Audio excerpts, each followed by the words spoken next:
Il y a eu quelques cas, par exemple, en Afrique, sur le siège de l'OUA, où véritablement la Chine ne s'est pas privée de prendre toutes les données, de les envoyer en Chine, de les analyser, etc. Donc on a quand même quelques cas précis où véritablement le gouvernement Vous avez entendu chinois parler de la NSA et de l'Europe? Oui, bien sûr. Jean-Marie Le Pen. D'accord. Donc si vous voulez, franchement, là, on est... Mais ça, je veux dire, ça ne sert pas à grand-chose d'avoir un procès d'intention permanent.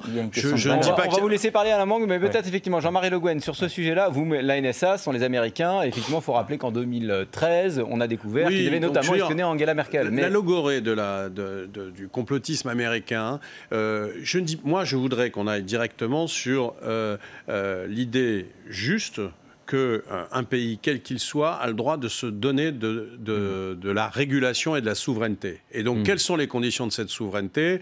Parce que pour le reste, le procès permanent avec des argumentaires qui sont partials m'intéresse assez peu. Donc, ce qui serait intéressant, je pense que, par exemple, l'idée, quand on dit que la 5G, on peut écouter, ça sert à écouter. Bon, alors du fait, encore une fois, les écoutes, on sait comment elles sont faites. Mais je veux dire par la NSA. Mais indépendamment de ça, parce que je ne veux pas renvoyer les uns dos à dos, moi je suis français, je souhaite que personne n'écoute ce qui se passe en France.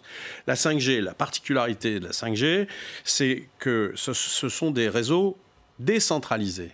Et donc l'information, elle circule à un niveau de décentralisation. Il n'y a pas une recentralisation.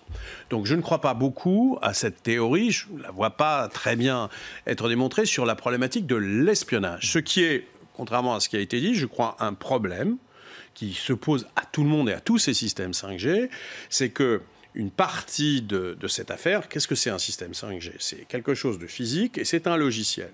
Ce logiciel, comme votre téléphone portable, est renouvelé assez régulièrement. Et donc, il peut y avoir ce que les techniciens appellent un backdoor.